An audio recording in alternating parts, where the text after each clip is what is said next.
Tax season is here, which means you've received or are expecting that tax refund any day now, and you're thinking about what to spend it on. How about a new home? With SaveWithConrad.com, we're helping renters become homeowners every single day, and it's more affordable than you think. You don't need perfect credit. You don't need a huge down payment. In fact, you may not need a down payment at all. At SaveWithConrad.com, we take the stress out of the home buying process. We'll determine your buying power. We'll even help you find a realtor. And unlike the banks, we don't say no. We say not yet, but here's how. So if you're not ready right now, we'll get you on a plan to be ready. Stop throwing your money away, paying someone else's mortgage with your rent, and start the path towards owning your own home today at SaveWithConrad.com. NMLS number 2129, Equal Housing Lender. SaveWithConrad.com. Hey, it's Conrad Thompson, and you're listening to What Happened When? With the voice of your childhood, Tony Schiavone. Tony, what's going on, man? How are you? Doing fine, Conrad. How are you? Man, better than I deserve. Excited to be with you. It's going to be a lot of fun tonight. Well, it could be. Oh, not so sure, you say? Yeah, I know we're getting ready to watch SuperBrawl V, and I know that from what I remember, the Hogan-Vader match actually was pretty good, but the show overall kind of sucked. Are we going to see Dave Sullivan take on Kevin? We are going to see that, aren't we? That was like pretty shitty. But anyway, I guess shitty matches are kind of what we're all about, right? It is kind of what we're all about. And I, for one, am looking forward to it. As Tony mentioned, our topic today, SuperBrawl V from 1995. Man, I can't believe that was 30 years ago. Does that even sound right to you that was 30 years ago?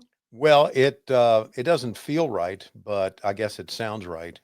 It feels like it wasn't that long ago. I have a problem with this. Now, of course, I was out of the business in 2001 after WCW ran its course, and then I came back in 2019 or 2017 is when we started this podcast. Let's just say, as far as going back and doing wrestling on TV again, it was 2019. So there were 18 years there, and those went by in a flash, kind of. And what seems weird is it went by in a flash for me from my thought process. But then again, I see guys who I work with back then. I'm thinking, wow, in those 18 years, those fuckers got old. Right. Yeah. So I like Flair aged like, it looks like it was 18 years went by, but it looks like it was actually 40 years that went by in his life to me. And some other guys too, aged, as we know. And it just it was a weird time, those 18 years, and it's weird to go back now and think that this was 30 years ago. Yeah. And but that's the way it is. I've said many times, and I'm honest about this, especially to the real young wrestling fans out there, or real just young people. Tell my grandkids this all the time. The secret to life is it goes by quickly, and you don't realize that until you get to my age. Right now, and everything's great, I'm enjoying the time. Then all of a sudden, 30 years pass, and you look back and think, where in the hell did they go? But thank goodness we can go back and relive those moments where, for a lot of fans, they were big moments. To me, a lot of those moments were stupid. A lot of those moments, and I'm talking about for my work only, a lot of those moments were not that good, but for a lot of fans, these were great moments for them, that they remember these things. That's right. And so, you know what? The memories of the old days are the reason I still have a job. So God bless America. Well, I'm looking forward to us talking about it. We're talking about SuperBrawl V today. It went down in February of 1995 at the Baltimore Arena, a legitimate sellout, 13,390 fans there. I guess that's over 10,000 paid, $165,000 house. So things are looking good here for WCW in 1995. Hey, Tony, I don't know if you heard about this, but we're getting in our Wayback Machine on today's episode, but How about way back to Starrcade 86? We're going to be doing a big watch along on adfreeshows.com, and we're going to have some very special guests. I can't believe this is real, but we're going to have the announcer David Crockett, who was the voice of it all, of course. We'll have Tully Blanchard. We'll have Ricky Morton, one half of the Rock and Roll Express. We'll even have Nikita Koloff join us, all live as we watch Starrcade 86, the Night of the Skywalkers. And it's happening on Tuesday, March 4th, over at adfreeshows.com. I mean, how fun is that going to be, Tony? I mean, watching an old show with all of your favorite JCP stars, sign me up. Should be a lot of fun. And when I think about Night of the Skywalkers, obviously I think about the scaffold match. Yeah. Between the Midnight Express and the Road Warriors. And that's where Jim Cornette blew out his knee, where Big Bubba was going to catch him and didn't. And I remember sitting at ringside looking at Cornette hang and seeing Bubba under there thinking, he ain't going to catch him. And he didn't. But I also remember about that is that I remember thinking, man, these guys are putting their careers on the line, lives on the line to go up this high above a ring and wrestle on a scaffold that I would think today that the scaffold today would be a little bit safer than it was back then. No doubt. Because just all of the people we have involved, and I'm sure the WWE has involved in as far as set design is concerned or ring design is concerned. I remember what I remember about it more than anything else was telling Dennis Condrey, saying to Dennis Condrey, I said, holy shit. I said, I hope you guys are getting paid a lot of money. And I remember him saying, we better be, or it'll be the last time you see me here. And I guess we didn't see Dennis much longer after that, did we? Right. So maybe that was I don't know the Dennis Condrey story. Maybe you've talked to him or he's been on a podcast of yours, but maybe that was the reason that we didn't see him much after that. So. Well, let's watch it, Tony. I'm looking forward to taking a look here at Starrcade 86. It's happening over at adfreeshows.com. But right now, it's time to watch SuperBrawl. Get it ready. We want you to go to season 5 on Peacock. That's SuperBrawl season 5. And we're actually going to start today at 58 minutes and 21 seconds. We're going to be picking up right here as the Nasty Boys are getting ready to take on Harlem Heat. Actually, in order that night, it was Alex Wright beating Paul Roma after 13 minutes and 21 seconds. Dave Meltzer gave it 1 star. Then we had Jim Duggan pinning Bunkhouse Buck in 11:58 of what Meltzer described as a very clumsy match. He gave it a -0.5 star. Well, we're off and running, aren't we? And then we had Kevin Sullivan beat Dave Sullivan in 7 minutes and 18 seconds. And it gets -2 stars. Holy shit. What an opening trio that was. He says the only reason this can't be a candidate for worst match of the year is the Sting versus Tony Palmore match from the Tokyo Dome is in a league by itself. So he's implying there's only one other match worse than that one in the entire year. But thankfully, we're about to watch the Harlem Heat and the Nasty Boys tear it up. I'm looking forward to that. See Blacktop Bully wrestling Dustin Rhodes. Then we'll see Sting and Randy Savage take on Avalanche and Big Bubba Rogers. And, of course, the main event is Hulk Hogan and Vader. Join us, man. SuperBrawl on Peacock. That's what to look for. You're going to go to season 5, 58 minutes and 21 seconds. Tony, do you have a special countdown today? I do not. I think I've run out of countdowns. Okay, so we need some more, DJ. Yeah. No, let's not tell that silly son of a bitch. What? He'll find something where he talks about penises or something. I'm not going to be drawn into this conversation about penises today. Okay. No penis talk today? I'm not going to be drawn into it. You and Dave can penis it up all you want, but I'm not.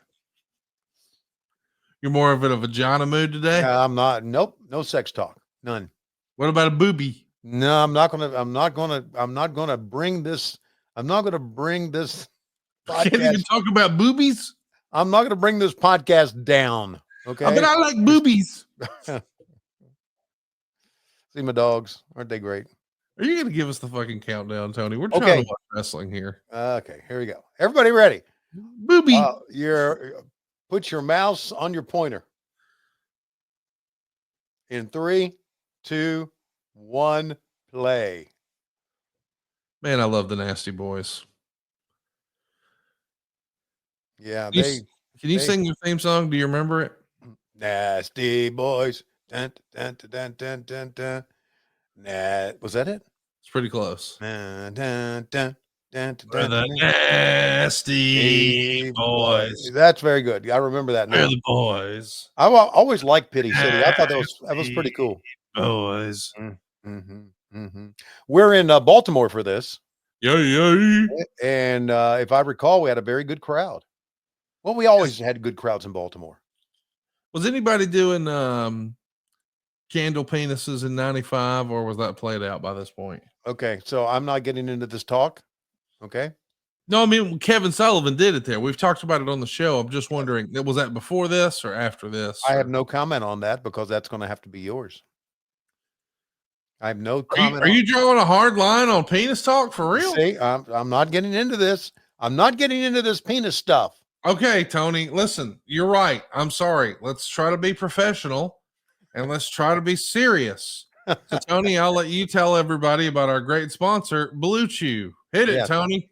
Okay, Blue Chew's our great sponsor. You can visit bluechew.com for more details and important safety information. That's right. And here's the deal. As you see me in the graphic that you're watching right now on the left, that was after Wardlow shoved me down.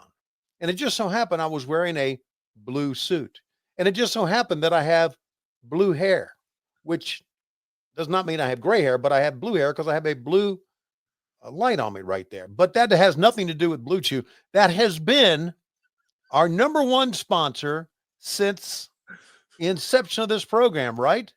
And tell me, as Coach Rosie would say, Conrad, are you all bricked up with Blue Chew? Oh, I'm so bricked up. And Blue Chew's putting their money where their mouth is. They're even offering you a month free. A month free? Right now at bluechew.com. Consult with one of their licensed medical providers. And once you're approved, you'll receive your prescription within days. Blue Chew tablets are made in the USA. They're prepared and shipped directly to your door. And you can take them anytime, day or night. So plan ahead or be ready whenever an opportunity arises. You might even say, like Booker T says, Hulk Hogan, we coming for you. And the best part is it's all done online. That means no visits to the doctor's office, no awkward conversation, and no waiting in line at the pharmacy. Make your life easier by getting that ding dong harder. And discover your options at bluechew.com. Yes. By the way, like our good friend Jason Taylor from Texas says, it's steroids for your gimmick. Yes, PEDs for your hog. Try your first month of Blue Chew free. Visit bluechew.com for more details and important safety information. And we thank Tony Schiavone for getting all bricked up here on a Monday night with Blue Chew. By the way, I had a little procedure done today in the hospital. Really? Yes, it was more of a test than a procedure. So, and have to run something up your ass? No, they had to anyway. So, you ever had an iodine an iodine IV? I don't think so. Your whole body gets warm, like it's radioactive. Okay? Oh wow! Yeah. So, and they gave me a list of things not to do, and of course, taking the Blue Chew was on the list of not to do. Oh, I got you. So you can't do it today. Yeah. So I just I couldn't, because you get rock hard for us every Monday night. It's something you're well known for. I think turgent is what you usually turgent. Yes, that's correct. Turgent. Yeah. That is exactly what I would say. Yeah, I've learned so much vocabulary wise by working with you. I've learned what to say, and obviously I've learned not to say. I thought one time that in my life, I was thinking about this, that when this is all said and done, that maybe I should work for the Catholic Church. Just to make up for all that we've done? Well, that was part of it. Hear me out here. So I thought, because I go to mass and I see the priest, do his homily and talk, and then sometimes they will have one of the deacons do it. And of course, the priest cannot get married; the deacon can. So I thought maybe I'll try to be a deacon of the church and be able to stand up and give a sermon now and then, because I think I'm a very good speaker as far as can relate to people. and everything. So then I got to thinking, probably will be vetted by the church, and that probably will not happen. So I'd like to thank you and Dave Silva for preventing me from becoming a deacon of the Catholic Church. All the bad language that we've said on this podcast throughout the years. Wait a And minute now. Wait. You were at a public speaking event when I first heard you using the F word like a comma, and that predated you even knowing me. So don't you go putting your sins on me. I don't remember that. I don't remember. Oh yeah, okay, I do remember that. Stage Okay. in Charlotte, yeah. Yeah. I mean, you were using the F word like a comma. It was shameful. Okay, yeah. So now we're going to blame Jim Valley for all this. That's fair. I'll take that. Okay, Jim. I hope you're listening. If you're not, I hope you're well. Our best to you. You're one of the good ones. I think. You think I could be a good preacher? You think I could be I could get up and give a good sermon? Fantastic. Yeah. I know you could. I think it would. I think that was my calling. I hate to say that, but that was my calling.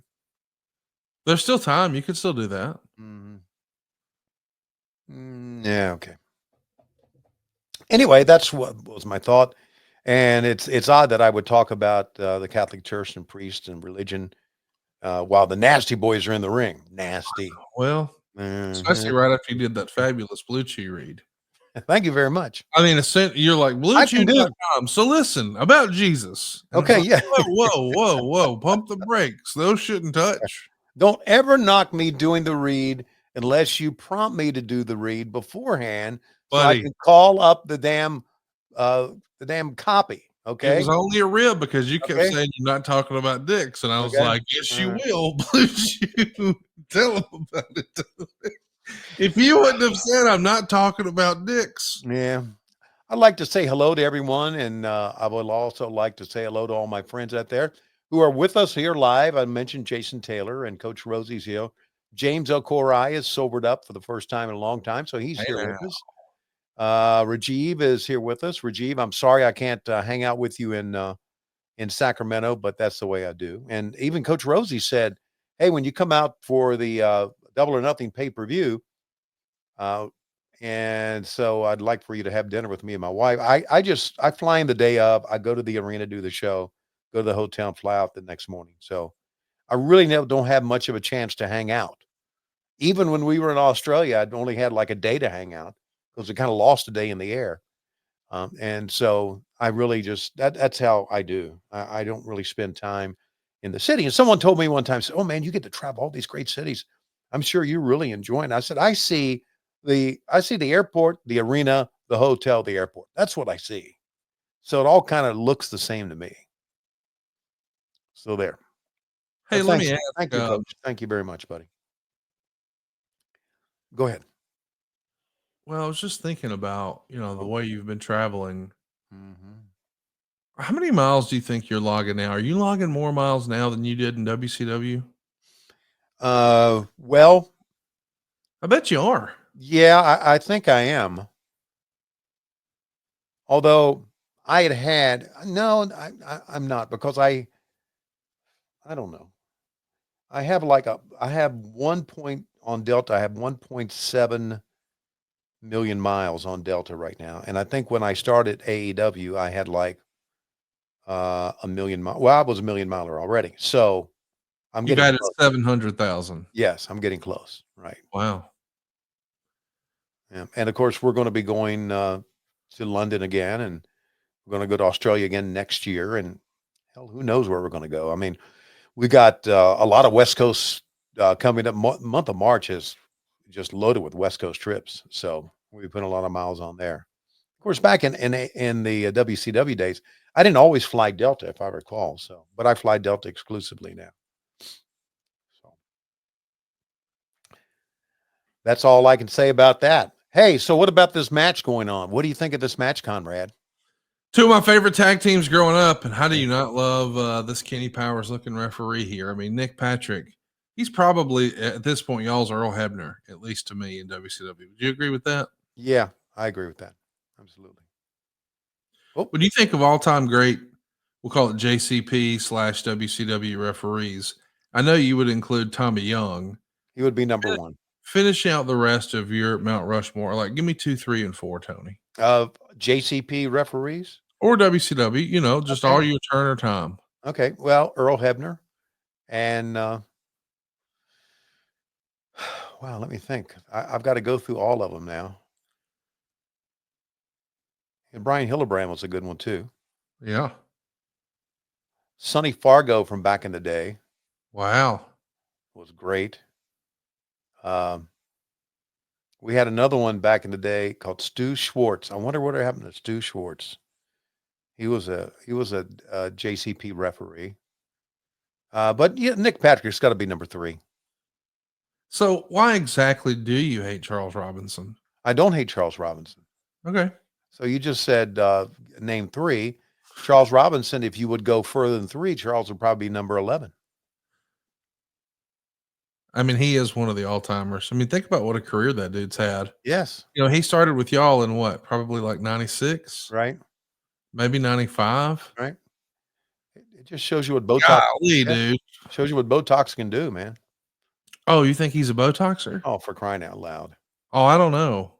Okay. Oh, so you think for sure he's a Botoxer? Oh, I don't know. I don't know. I mean, do a lot of dudes in wrestling Botox for real? I don't know. I really don't know. It used to be. It used to be alcohol, and then of course, steroids were into it, and I have no idea what guys do anymore. I mean, I know that pot is legal a lot of the places, and I'm sure there's a lot of that done. Although it blows me away that anybody would want to inhale smoke into their lungs um, when there are gummies out there. But I don't know. I don't know about Botox. I don't Let me know. just tell you, there's 2 less gummies out there right now than there was about an hour ago. Really? Yeah, Damn. Yeah. Okay. there's 2 less out Yeah. there. They take longer to work. So about an hour into this, you're going to be all fucked up. I mean, I think I'm already there, bud. Okay. Good. Good. So it ought to be a good time. Yeah. Now, listen, I know you said that you weren't so sure about Botox Yeah. on dudes or whatever, but you're still bleaching your asshole, right? No, I stopped doing that back in 1967. Wow, they had bleaching back in the 60s. You dumbass.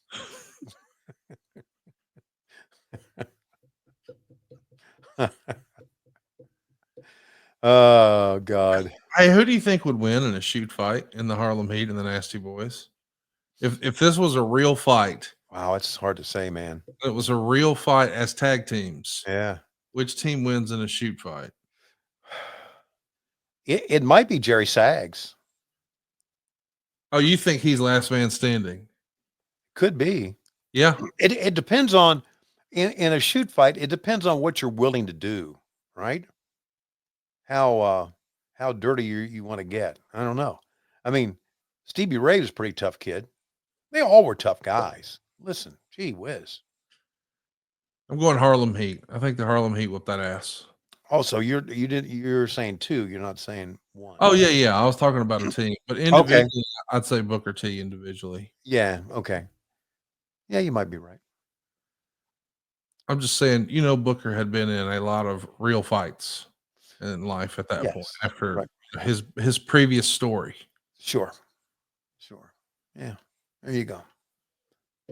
So you see, you ask a stupid ass question like that, then all of a sudden it becomes a headline on one of these 411 fuck sheets.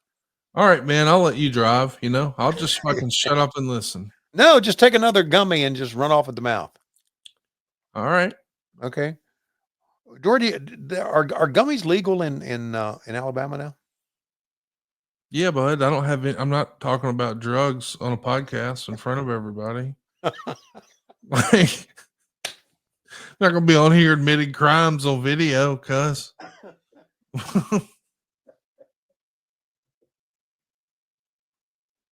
They can see us, man.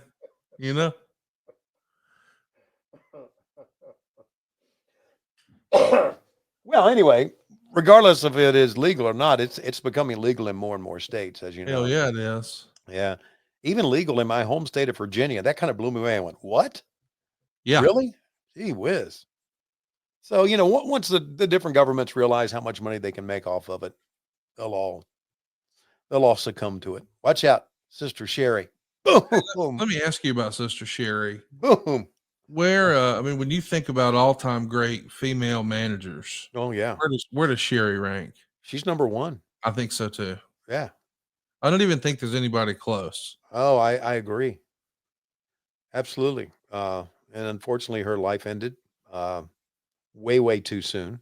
Man, can you imagine how respected and revered she'd be now? She'd be a great podcast guest. She'd Oh, be on the convention circuit, oh, wow. be able to do some training. Yeah, Imagine what she'd be able to do at NXT, teaching the girls with promos and stuff. yeah. Just Just so character much. development. She was so great at it.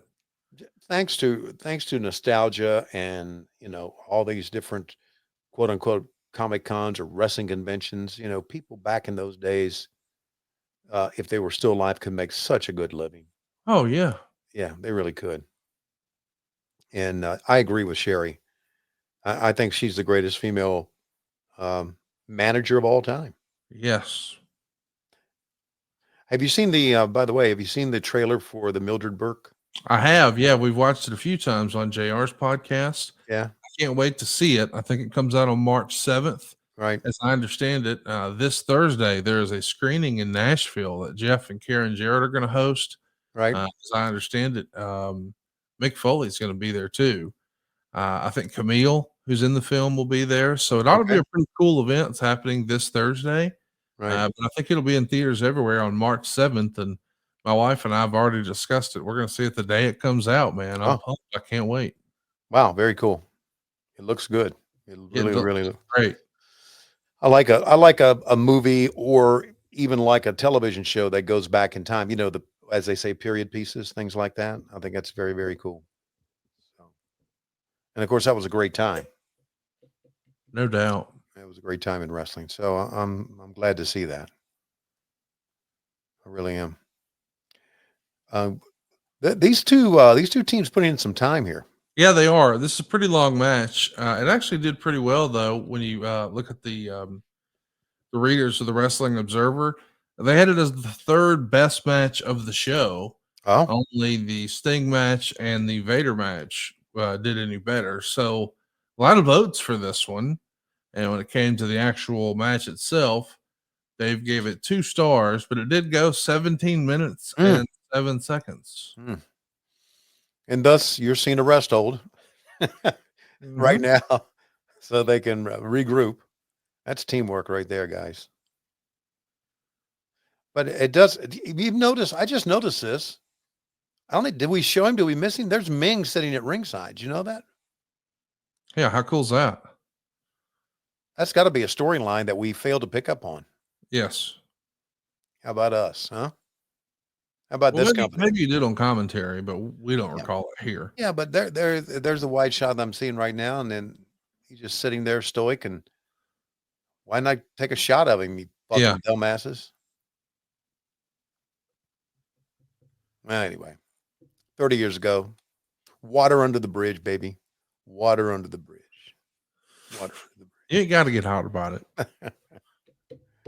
Well, I am hot. Maybe that's not Ming. Maybe that's a Ming lookalike. I think it is a Ming lookalike. It's Stunt Ming. Yeah, stunt Ming. Dave, are you allowed to grab a screenshot of this, or are you just not working today? Oh, Jesus Christ. Okay, just wanted to make sure. Oh, God. Okay. I love Tony Schiavone Yeah, just want to when make he's sure you busting motherfuckers' balls. one. I'd rather do that than anything, actually. Bust balls? Yeah, and it's got me in a lot of trouble. I think it's mine and your favorite thing. Yeah. I struggle with finding the line sometimes. Like I've hurt Dave Silva's feelings at Have least you? twice. Yeah. I didn't mean to though. I just fucking don't know where the line is sometimes. Well, it's very difficult being a ball buster, Yeah. and I'll say this: I always thought I was a pretty good ball buster. Then I met you, and I thought, "Oof, not, I'm not in that league, buddy. Um, but it's difficult being a ball buster when you're married to someone who doesn't take too kindly to it. Yes. Yeah, that's very difficult to do. So that's tough at your house. Yeah, it's tough at my house. I got you. Right. So, yeah, I do believe that's a Ming lookalike, and that's why we're not showing him. So there you go. Hey, Tony, my mother-in-law has been with me for Hmm. almost 2 weeks now. Oh, wow. Look at you, man. Still alive. This is my last night, buddy. Having to hang yourself in the bathroom yet? I celebrated with 2 gummies. I was like, glad. I made it. Let's go watch some wrestling with Tony. I made it. By the way, if you had someone in your family who hanged themselves, I apologize. That was a joke. No, everyone in my family who committed suicide shot themselves in the head in the back. Okay. Okay. Well, there you go. Yep. Yeah. Anyway, here comes. Ready to bring all that up. We were watching the Nasty Boys, and you started talking about how you wanted to kill yourself. It's a yoke. Okay. Stop it. Hey, any of your favorite comedians coming around? I just saw Dan Soder last weekend. Okay. Fantastic, dude. Yeah. That I can't tell you on the show because it's his act, but off air, I have to tell you the funniest line I've ever heard in my entire life. Silva heard it on Sunday morning. He was laughing. JBL was laughing. If Cassio and I even look at each other the right way, we know we're thinking about that line. Okay. It's one of the best lines of all time, and I can't wait to tell you about it. But I have to do it off air because just go see these guys. If Dan Soder's coming to your area, woo, see the whole show. I just I would love. I saw Tim and I saw Ryan Regan recently. Oh, he's great. You know, that's Cassio's favorite all time. Is it really? Yeah, his all-time favorite. Wow, he's amazing. There's 1, 2, and look at this. Did you see that finish? Yes. Yes. Stevie Ray or Booker, I can't tell which one. Oh, that's Stevie Ray. Had a chance to grab the ropes, and now here comes little Stooge. Yep, the Dusty finish. Yeah, the old Dusty finish. Take the belts away from him. No, no, no. Shake your. Oh, look at there. We got a screenshot if you're watching on YouTube. Dave Silva just woke up. Okay, very good. Thanks, Dave. Yeah. Yeah. Goddamn, I love when you're ready to bust balls. Okay, so Silva's had a tough week this week too. He got motherfucked by Eric Bischoff on Sunday. Did he really? Or Friday, whatever day it was. Woo! As a shoot? Oh, Eric ate his ass alive. Oh man. And then when he got done, he called me and he ate Dave Silva's ass again to me. Oh, gee whiz. I was like, oh Lord, please deliver me from these evil spirits. Dave Silva's such a good boy, though. And then you're on here busting his balls about the screen grabs. I'm sorry, Dave. I shouldn't have said that. If he had a ceiling truss that would hold his big ass, we'd have to worry about him being a hanging. Wow. Yeah. But luckily, we don't have to worry about that. Okay. James O'Cora said, "In Wemby is out for the season. We got to give Silva some slack." You know what, James? You don't even know who Wemby is. Yeah. No one on this podcast gives a shit about Wemby. Okay. I do. Go to an NBA podcast. Wow. James. Okay. I'm surprised you even know he's NBA because you always say, I don't give a shit. I don't give a shit. How can you not? I mean, here's what I do. Here's what you do. Here's what I do. What I go on the ESPN app every day. Okay, every day, and look at the headlines just to see who's fighting this week. There's always a hockey fight. There's always an NBA fight. There's always something negative on there all the time. So I've seen a lot of headlines. Wemby got hurt. And LeBron is great at age 40 or whatever. And they booed the American national anthem in Canada. You know, all the negative stuff that ESPN loves to promote about sports. Okay. And Coach Rosie about the Luka. Don't give a shit about the Luka trade. Good. Luka's in LA. See ya. Do you think anybody on the NBA podcast gives a shit about us? No. No. Thank you.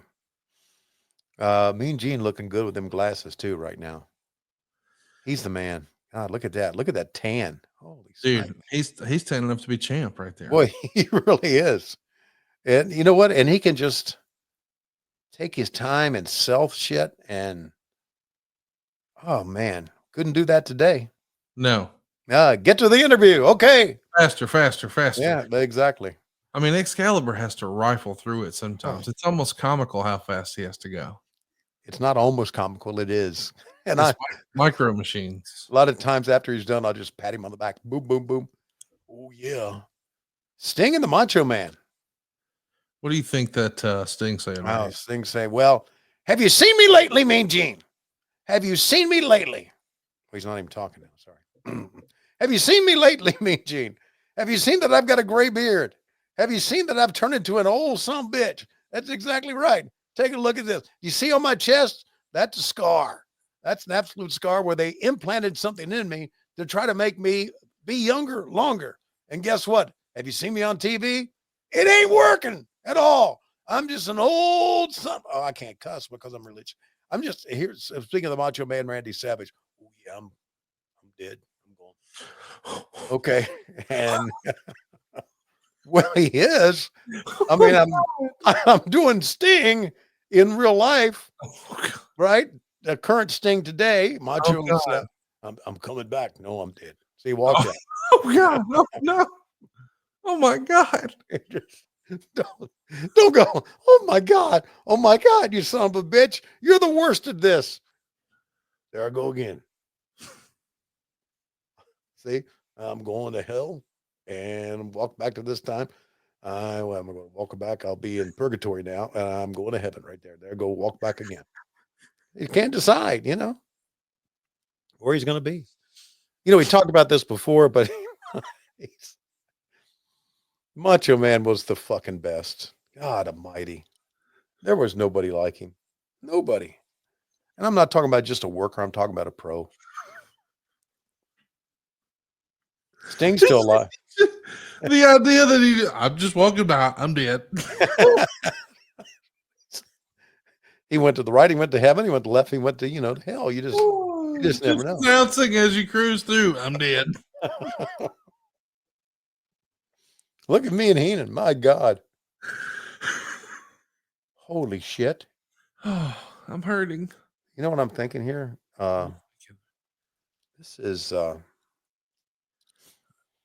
This may be the show. I'm not sure. I'll have to go back and look at it. I think it's the show where we get to tell everybody about Magic Spoon, Tony. As a kid, we all loved watching wrestling with a big bowl of cereal. But as an adult, we think, you know what? I don't need all that sugar. I need protein. What you need is Magic Spoon. Every serving of Magic Spoon cereal has 13 grams of protein, 0 grams of sugar, and 4 grams of net carbs, so you can feel good about what you're eating. The most popular flavors are fruity and cocoa, but there's so many more. Magic Spoon's brand new treats are crispy, crunchy, airy, and an easy way to get 12 grams of protein on the go. And for the first time ever, Magic Spoon treats are available in grocery stores with delicious flavors like marshmallow and chocolatey peanut butter. So get $5 off your next order at magicspoon.com/WHW or look for Magic Spoon on Amazon or in your nearest grocery store. That's magicspoon.com/WHW for $5 off. Magic Spoon. Hold on to the dream. Wow. Who do we do? They got the Blacktop Bully out of. They got him out of jail.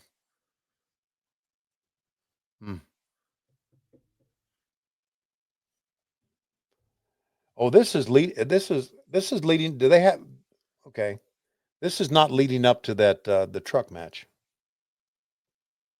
Yeah, it is the next month, but this isn't the match. This isn't the match, right? No, it happens uncensored. Right. This is the match that gets us there, I guess.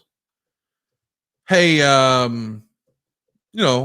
rumor and innuendo is that this is the show where Bobby Heenan maybe had imbibed. Is that right? Allegedly. Overserved, maybe? Yes. Yes. I've worked with Heenan so many times. Here comes the real Ming. It's kind of hard for me to tell. But he did have, we were in Baltimore one time, he and I, and he had a little bit too much.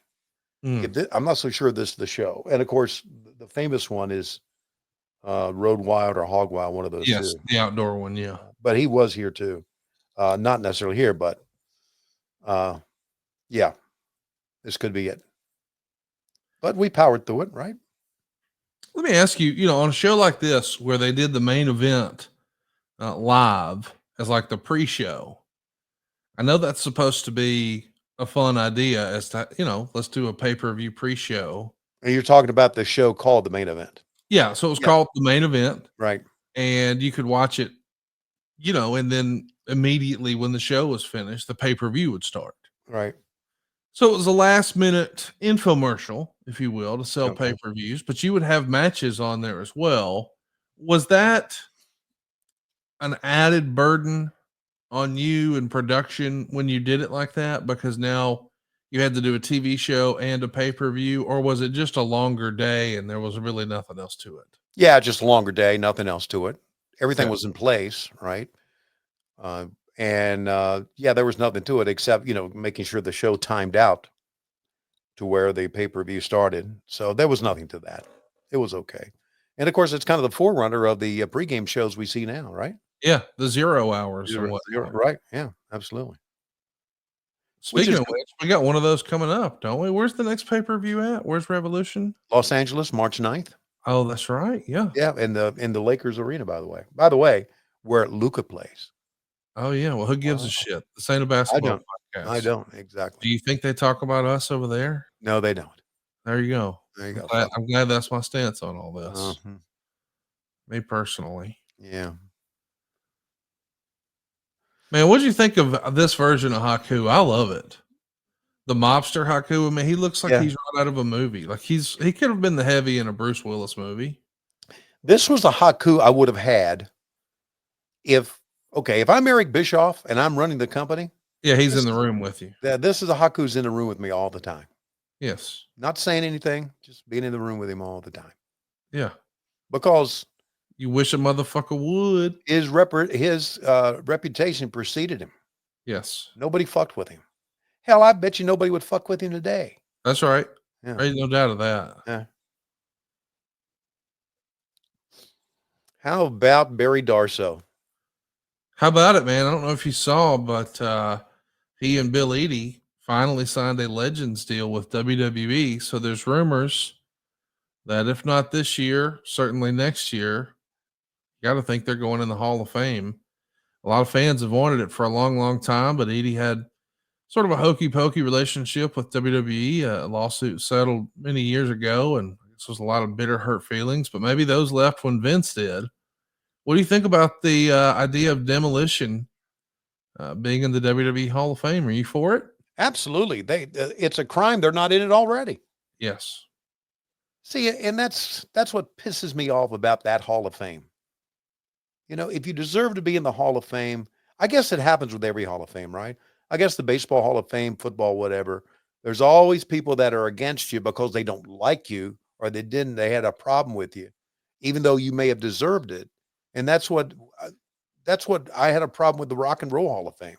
Why did it take Kiss so long to get into the fucking Rock and Roll Hall of Fame? Can somebody answer that? No. Thank God the Cars got in. They should have been in a long time ago as well. I know that happened a long time ago when the Cars got in, but I just, loving rock and roll like I do, I look at that Rock and Roll Hall of Fame and I'm thinking, are you out of your fucking mind? So I look at the WWE Hall of Fame sometimes, and knowing that Axe and Smash are not in there, I'm thinking, are you guys out of your fucking mind? So, yeah, they should be in there. So you're telling us how much you love rock and roll. I do. Tell us about how much you love rock and roll. I love rock and roll. Oh, put another wrong in it, baby. Okay. I didn't know we were doing all this. And do you know who maybe is the most underrated singer ever in rock and roll? Harley Cameron. Oh, who? Well, yeah. I'm sorry, I got Harley Cameron on the brain now. Yeah. I can't focus. Me neither. Mm-hmm. Paul Rogers of Bad Company. Oh, the man. The man. Um, Chris Jericho and I have a lot of rock and roll conversations, or plenty of rock and roll conversations. Uh, I like this hockey fight we got going on right now. I love Dustin's jacket. I do too. Why is that such a cool, iconic piece of gear for him? I mean, he posted a picture of him wearing it this week, maybe even earlier today on Twitter. And I was like, dude, why is it such a cool jacket? Why doesn't he wear it now? I think he probably will for his last match. I mean, people are saying online that he did an interview. I didn't hear the interview, but I saw someone recap an interview where he said he'd like to get the rights to his WCW theme song, that he wanted to use that one last time. And I think if his last match, if he came out as the natural, since he started as the natural, if he finished as the natural and wore that jacket and came out to that song, that'd be fucking badass, man. Yes. I'd be there for that. I don't give a shit where that is. I want to be in the building. Yeah. That's cool. Have a lot of fun with Dustin now. Dustin is as well documented. I know I'm probably not saying anything that most fans don't know, but Dustin pulled himself up by his bootstraps, so to speak, Yeah, he did. and just redid his life. Which, if you've heard stories about other people, it's not easy to do. Not Right. everybody can do it. It just shows you the determination and The grit. the grit. And his dog went to the. Did you know that? Westminster. Yeah. Yeah. I think I've got a picture of it in here somewhere. How crazy is that, dude? Yeah. Hey, while And- you're looking for that picture, I think we've got a video to share of maybe what you did down in Australia. Everybody. That's what she said. I'm here. And then she's like, I'm bringing this one. This is that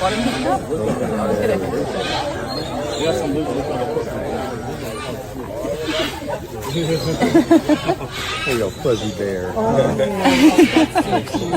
really does. Yeah, that's right. I've worked with Taz. I know about short things. There's shade in there?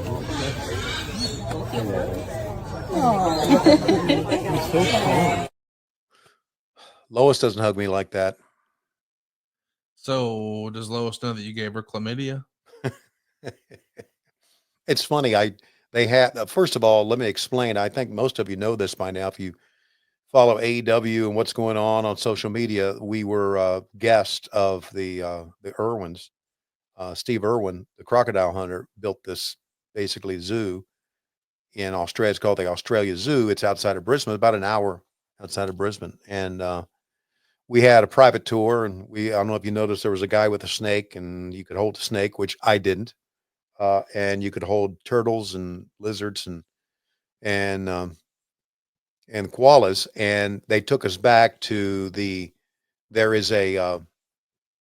have a hospital in the back for wild animals, which is incredible, for sea turtles and koalas. And they have a koala chlamydia wing. Okay. Oh, goddamn. Yes, it is. And it was just absolute wonderful time. Saw big motherfucking badass crocodiles. I'm talking about badass. And saw wombats and obviously fed some kangaroos and just good stuff. Can you imagine if I played this tape of what you just said to the 2017 you? You wouldn't even believe what you just said. What did I say?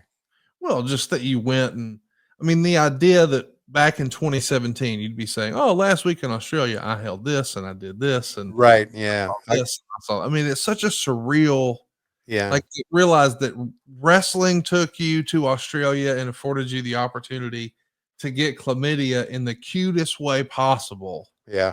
That's so cool. Yeah. You know what? You're right. It's, God, I hate this word. People say it all the time, blessed. And I think it's overused. But I've been fortunate, put it that way, to be able to do these things and go these places, and was able to take Lois to Scotland last year when we went to London. Yeah. And that's just, Those are like, for her, that's a bucket list. Yeah. That is number one on her bucket list, Scotland. And so I was able to do that. So, and not only that, I've been able to work with such fantastic people. Hell yeah. Yeah, that's the key to it all. Just getting to know and work with Excalibur and Nigel McGuinness. God, do I have fun with Nigel and Taz?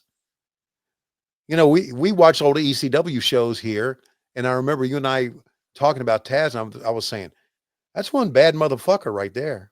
Yeah. And now Yeah. here you are working with him. Yeah, yeah, and he is a bad motherfucker. He's a miserable motherfucker too, but he's bad. Yes. Okay, that's all part of his charm.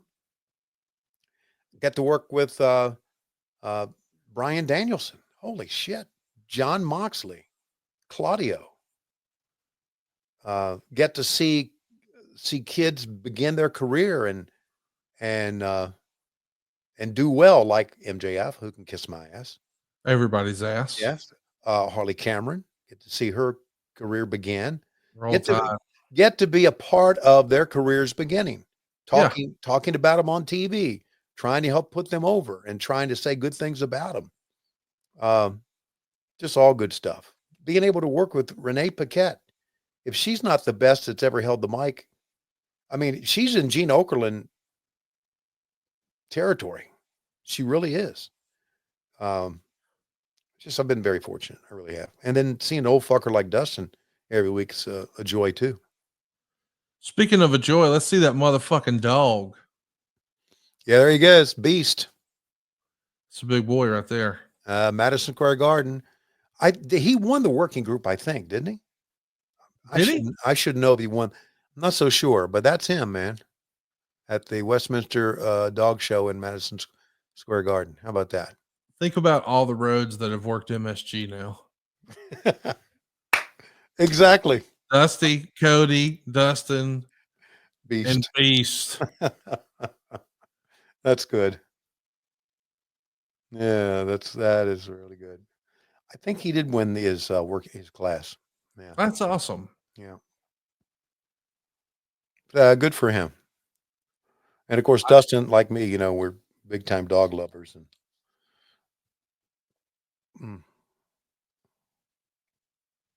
look at Colonel Robert Parker try to get a blow in there.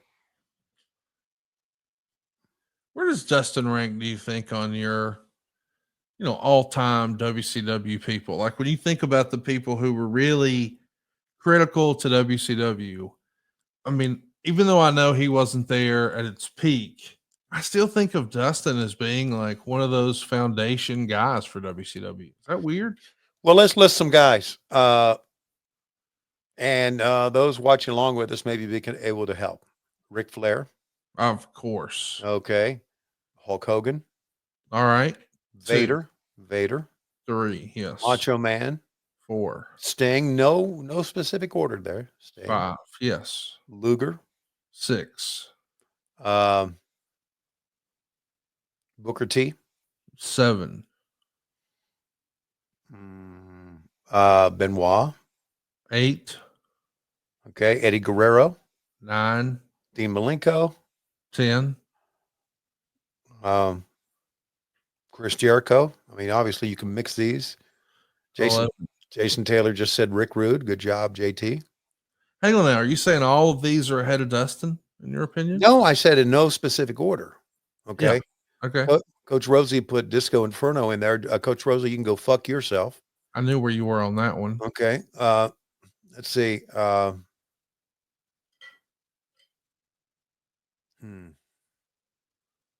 Dustin's in there, obviously.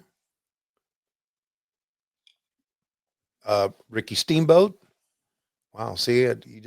That's why you just list them you list them as they come to your mind. Arn Anderson. There's another good job by Jason Taylor, who's obviously listening, who obviously has 10 times more intelligence than Coach Rosie. Yes. Big Show, though. There, Coach Rosie put that up. Good job, Coach. Okay. Did anybody say DDP yet? No one said DDP, and you're wrong. A DDP is a instrumental part, obviously. Yeah. He and the Macho Man had like the match of the year one year. Yeah. Right? 97. Right.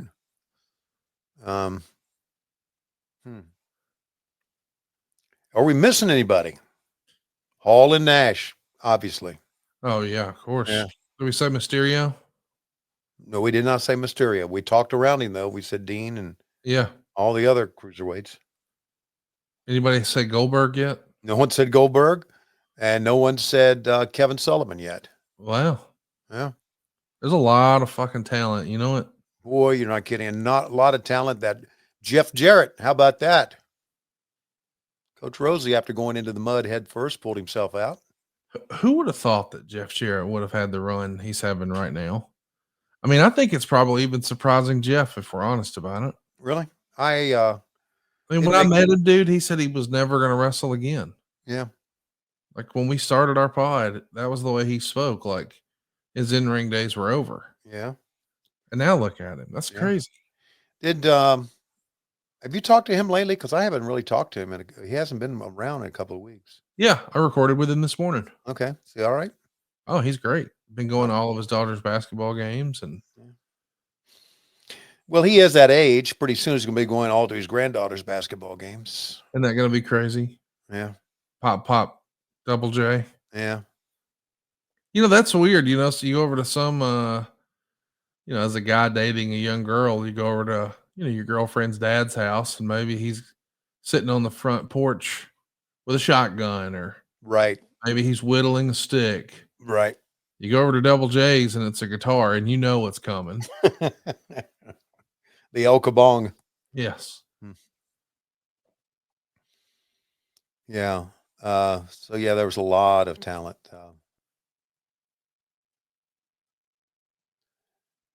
You're watching with me, and the guy with the camera right there. They just went by. He was a Kevin Sullivan's memorial. Okay. Didn't recognize him. All his hair's all gray and everything. Hell, I didn't even recognize Lasertron. What the fuck? I bring that up a lot. That blows that me one away. bothered you. That one bothered that did bother me. Yeah. I kept saying, who's this fucking guy? All of a sudden, he gets up and he speaks, and I went, oh, fuck. Yeah, I knew it all along. Yeah, I knew who he was. Sure did. Jeez. Hey, that's what it takes every now and again. You know, I haven't been to a wrestling convention in quite a while. Yeah.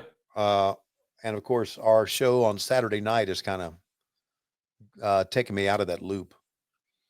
And even when we tape a show, I've got work I got to do on Friday night and on Saturday. Right. So that show's kind of taking me out, but I sure would like to get back to one sometimes. Well, you know, I'm going to have some breaking news for you soon. Good. I love breaking news. I guess there's always something during WrestleMania. WrestleMania weekend. Yeah, WrestleCon. Yeah, is that in Las Vegas? Oh, geez. All right, I'll pass on that one. Hey, something you won't pass on is a little clip I found. Okay. Of Pondwater Dave. Oh, good God. Tony Schiavone, you won't believe what old Pondwater Dave was talking about in the group chat. I was so inclined. We got some screen grabs here, and I just need you to read. Okay. The craziest story in the history of stories from Pondwater Dave. Let's take a look. All right. Go ahead. Read it out loud. Have I ever told y'all that the first vagina I saw in person had a knife being pulled out of it? That's where she kept it. Random, but this woman just saw reminded me of her. I was working at the store with my, why am I reading this bullshit? I was working at the store with my sister, and this prostitute named Marcia was telling my sister she needs to be careful when we have women shoplifters because you don't know what they have on them and where they hide it. She was probably pretty close to 6 foot tall, and I'll never forget she was wearing a white tank top and red satin roller boogie shorts. She pulled up her leg on the checkout stand, jerked her shorts to the side, and pulled the knife out of her cooter. I was 11. You know, you can't make you can't make you can't make Pondwater Dave up, can you?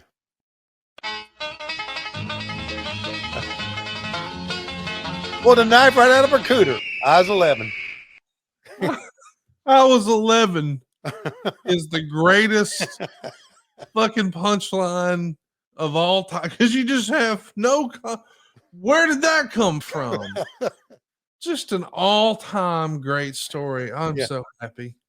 Crazy people always bring it back to themselves. Oof. Good God.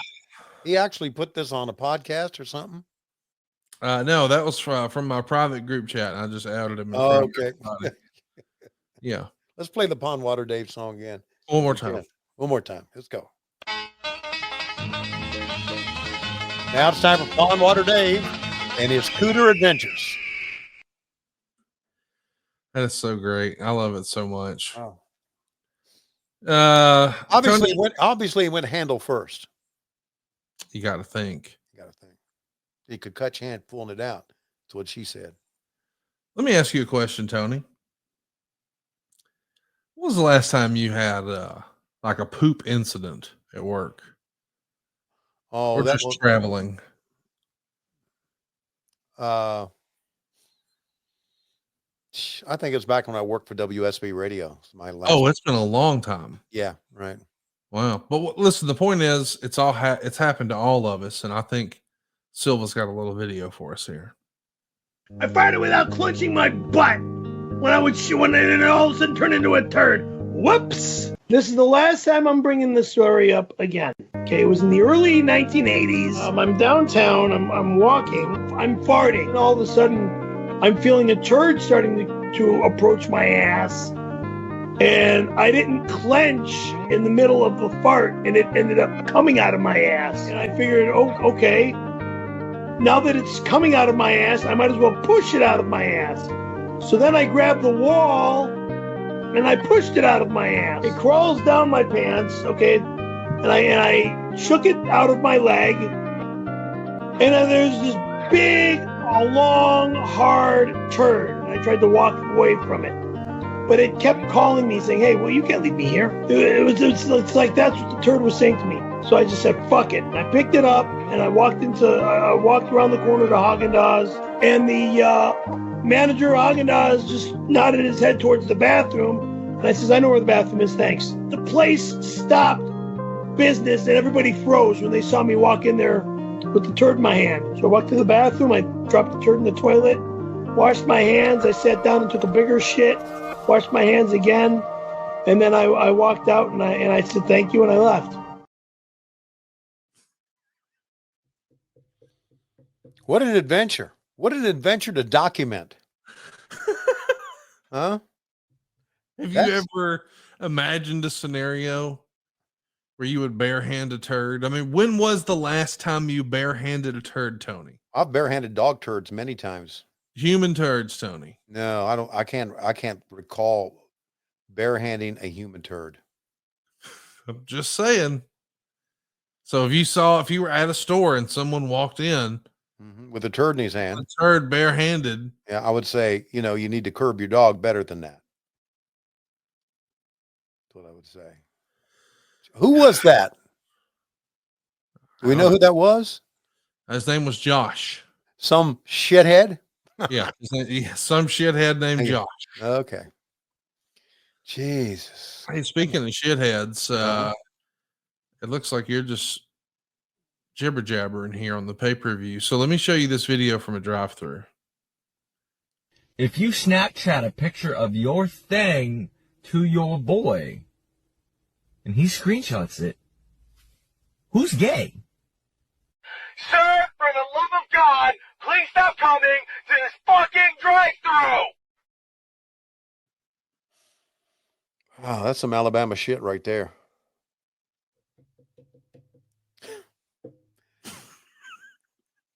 God bless America for being able to give us entertainment like this. Okay. First Can you believe that's a real thing on the internet? No, it's not a real thing. It's not a real thing at all. Listen, everything is so phony on the internet now. Jesus.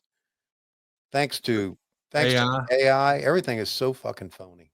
Well, some things are real. Like, Like how what? about this song about some coochie? Let's take a listen. Oh my God. I don't mean to sound rude, bitch, but you owe me some coochie. I done bought your ass some food, bitch, so you owe me some coochie.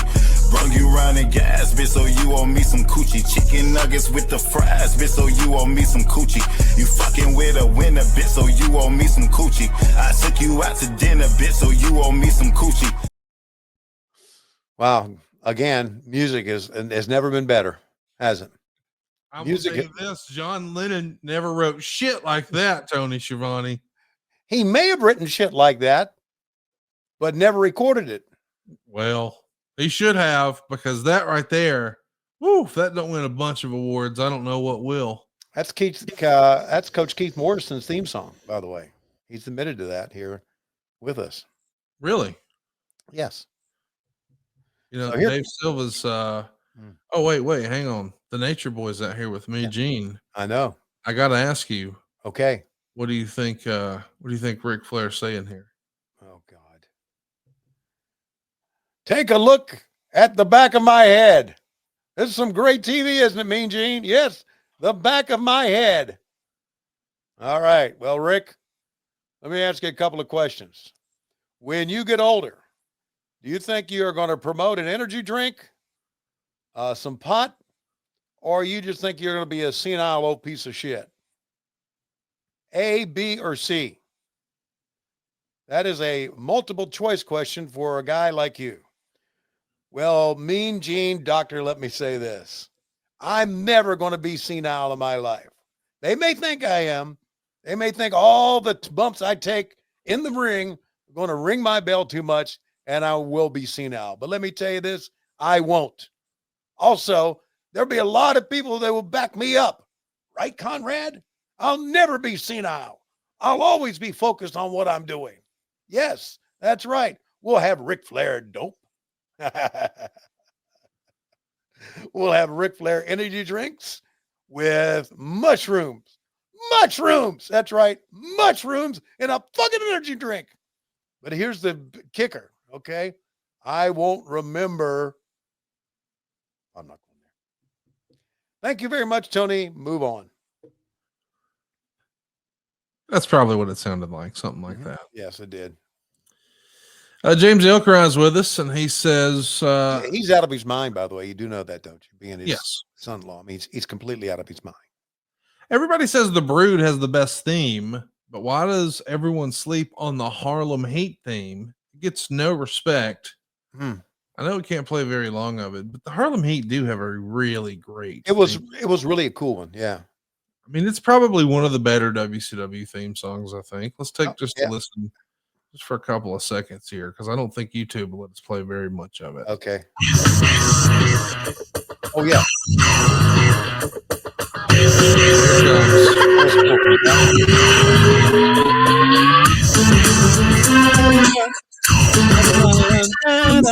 Dude, that's pretty awesome. That was cool. That was very cool. Yeah. How much of this music do we get by with? Like 10 seconds? Is that We're going to find out. I mean, I think it's 15 seconds. Okay. As long as it's less than that. Bryant wants to know, what was Tony's favorite Barry Darsow character, and why was it the Repo Man? Yeah, it was. Let's see. We had Crusher Khrushchev. Uh-huh. We had Demolition Smash. Right. We had Repo Man. Right. What was his golf gimmick? What was the name of that? Oh, my God. I had forgotten about that. And, of course, there was Blacktop Bully. Yep. The golf gimmick. Wow. Good memory. I'm going to see if I can find it. Okay. His best was Smash of Demolition. By far. I don't see it. Well, Brian, Brian, I never know pronounce your name. Haresma said Mr. Hole in One. Oh, there you go. Mr. Okay. Hole in One sounds right. Okay. And Crusher Darsow in Mid-South. Captain Keith, or Coach Keith knows that. Yeah. Man, No, it was Big Bubba. What was your favorite Big Bubba? Did you like Big Boss Man or Big Bubba or something else? Oh, I liked Big Boss Man. Yeah. Why do you think that character for him so much. Well, I think it was a time where Hogan was hot. They needed a great heel. He was a great worker for a big guy. So it all just kind of fell into place. How much do you think the costume? I mean, just like the costume and the nightstick, is that really the big difference? No, well, yeah, I guess so in a way, because that's what you remember, right? Yeah, that's what I'm saying. I just, A as visual. silly as we may have thought once upon a time, because it gets criticized all the time. Oh, it's the occupational gimmick. But then we go out of our way to say, oh, that was my favorite character of his. You know what I mean? Yeah, the occupational gimmick. Yeah, because they had Duke the Dumpster Drosay, and they had Right, Isaac Yankum DDS, and right. they So had what? IRS. There's the Repo Man. Yeah, criticize that all you want, but that's history. You Yeah. can't fucking change it. You can't. If you want to try to change people's minds, get into another line of business. Christ, it's done. It happened. We remember Boss Man as with the big nightstick, and from Cobb County, Georgia, and the blue top. I mean, that's what we remember more than anything else. So there. Jesus, people like to change history. Get over yourself. Here comes the Macho Man. I like when you get the red ass. I love getting the red ass. You're so good at it. Mm-hmm. Next time you get the red ass and you don't want to hit Lois with it, just call me and I'll click record and we'll make some money off of it. Because everybody loves red ass Tony Schiavone. Yeah, I don't want to get out there and get it. I want to stay. You can listen to it later, a week later, and see if it's funny to you. Yeah. Out of context temper tantrums are the best. Yeah.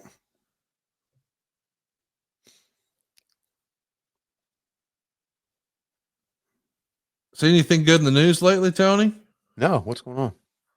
Oh, something every day. Some new controversy every day. But as you and I are recording, guess what tomorrow is?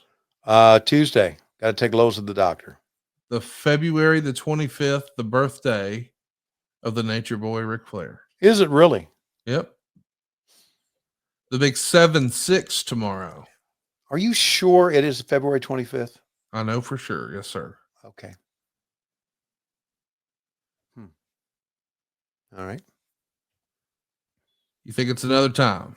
Well, I sometimes don't believe a word he says. So I just, Oh, you think he lied about it? I think he doesn't know.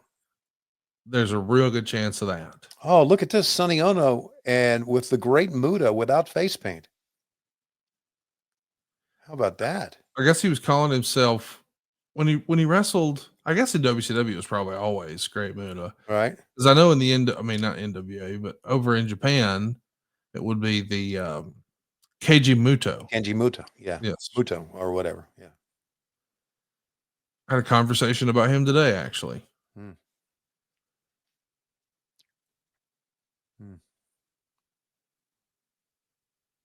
Man, isn't it a shame that John Tenta's gone so early? I mean, imagine how well he would have done on this autograph circuit. Oh, yeah. And maybe at the school down at the PC or whatever. Like, it just feels like, man. He was a very mild-mannered guy. He really was. So he would have done well on the circuit. He would have, I think fans would have realized that he didn't have a real overbearing ego. Would have been easy to talk to. Yeah, I agree. He's one of the better opponents that Hogan had too. Certainly one of the more memorable. Hogan had feuds with every heel, but it does feel like some stood out more than others. And to me, Earthquake stood out. Earthquake stood out. Obviously, Big Boss Man did. Andre the Giant was another one. Of course, Savage. To me, Paul Orndorff was another one. Oh, yes. Great call. Yeah. Hogan had a lot of great... the one show that you missed recently that I did with Casio. Yeah. We had Hogan with, I believe, Freddie Blassie. One of these early ones on there. I mean, that show had... That's your day right there, boy. What's that? That's your day right there. Yeah, they also had, of course, the Bruno angle with the Zbyszko on it. Yes. Patterson wrestled. It was wonderful, wonderful show. We need to do more like that. You know, Old school. I like it.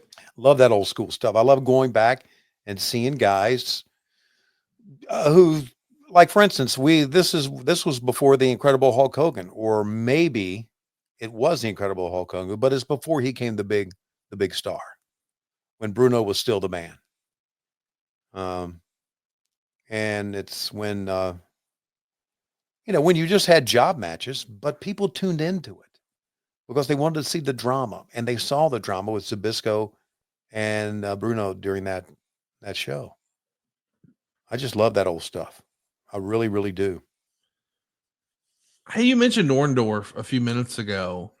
Yikes. What do you think? What if he would have wound up working with Crockett instead of Vince? Like in an alternate universe, if he leaves Vince after the WrestleMania payoff, famously, all the other guys agreed to take a deferred payday based on the pay-per-view and a much bigger amount as a quote-unquote partner. Orndorff said, no thanks, I'll take the money today. Yeah. And if he would have gotten that payoff, seen what everybody else got, and was pissed off, and say late 85, he makes the jump to Crockett. Yeah. He would have been there for the peak Crockett era. Would you have seen him as a heel aligning with Ric Flair and the Four Horsemen? Would he have become a horseman? Would you keep him away from the Horsemen? Would you try to turn him babyface? What would you do with Orndorff if he came over in late 85? Well, let me tell you the story before, and I've told this story before. In the late 70s, Orndorff was in the Crockett's. This is Mid-Atlantic Championship Wrestling. He and Jimmy Snuka were a tag team, and they were the World Tag Team Champions. They had a long-running feud with Baron von Raschke and Greg Valentine. And that they were a great babyface tag team. I remember it happening. I don't know how long their run was in Crockett. I'm not sure. So he left as a babyface, and coming back, I think with the robe, with the look, I think he would have been a great horseman. Don't you? Yes, absolutely. Would have fit right into that. I mean, we've seen some old school Paul Orndorff interviews about talking about women and how wonderful he is and how he looked and how women were in love with him. And so I think he'd have been a great horseman. He really would. There's no doubt. And it would have been a great program to separate him from Flair, and he and Flair have a program. Oh, absolutely. Yeah. So, and at that point, you could have even probably turned. Imagine if Orndorff got Flair kicked out of the Horseman. Right. And Flair became a babyface against an Orndorff-led Horseman. Man, that would have been cinema. Absolutely. Damn, we know how to book the territory, don't we? Yeah. Now, if we just had that fucking time machine, that we'd go back and we'd tell Randy, "Hey, watch out for that tree." Maybe a few other things. We when we take trips, the group of us, the guys who are kind of in my group, we take trips and we're going to take one coming up between LA and Fresno. 3-hour trip or whatever, 4-hour trip. It is the best part of wrestling by far, taking those road trips. We call it rebooking the territory. Yes. Yeah. Because we all have our ideas and, this would probably work better. Don't you think this would work better? Just absolutely love it. That's my favorite time in wrestling. It was back then and it is now. Back then, just would put Heenan and Tenay or Lee Marshall in the car, or Dusty. That was great. Great stuff. Did you see the conversation in the last day or so about Michael Jackson being a big wrestling fan? What? Yeah. If you take a look at his 1989 single, Liberian Girl, he's actually wearing a copy of the NWA International Tag Team belt that he customized. That would have been a belt held by the Funks, Baba and Inoki, Tenryu and Saruta. But yeah, he was a big wrestling fan. Hurricane Helms even chimed in online and said, I was talking to Michael's mom once, and she told me that herself and Joe used to go watch wrestling at the Grand Olympic Auditorium in LA. Yes, I know this wasn't on anyone's bingo card. Right. How about that? Well, if you sit back and you think about it and you try to connect the dots, Michael was very, very dramatic, right? Yes. Everything he did was very drama. I mean, take a look at those videos that he did. Billie Jean, obviously Thriller was the most famous one. They one Black and White was another one, where he's dancing with an Indian tribe. I'm sorry, Native American tribe. So yes, he was into the Hollywood-esque drama of his videos, and of course, that's what professional wrestling brought. They brought fighting with drama. And there you go. So, in many ways, it surprised me to hear you say it, but in many ways, maybe it's not. I just found it interesting. I didn't have that information before. See, Macho Man pulled a security guard in front of Flair. How great is that? Oh, good stuff. How about that leaping elbow by the guy the size of Avalanche, huh? Man, it's really impressive. I mean, supposedly he was a great sumo performer. Right. I mean, you got to have some athleticism to do well there. Obviously, you do. Yeah. There were a lot worse big men. And look at this. You see this? The slam by Sting? Don't think that Avalanche doesn't know what he's doing to slam like that. Oh, absolutely. He's helping Sting up. And he just sold the nuts. So it's great, man. Avalanche was good. I mean, people will say, he's a big fat guy, moves slow. Bullshit. He knew what he was doing. He wasn't the Loch Ness monster, but he knew what he was doing.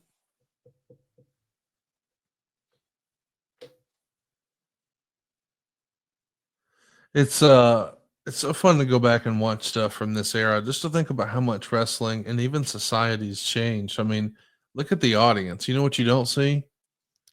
Now one person looking at their phone. Great call. I mean, that's just really hard to even imagine today, that everyone is, honest to goodness, watching the show. They're not distracted doing shit else. Right.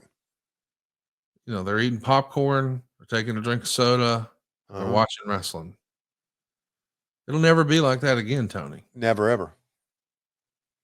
I don't know if you saw, but they made the announcement that WrestleMania is going to be in New Orleans again. Wow.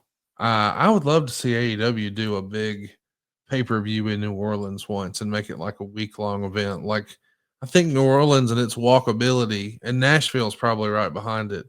Those are two great towns for big events like that, I think. Yeah, they obviously will be at the Superdome for that. Yeah. Right.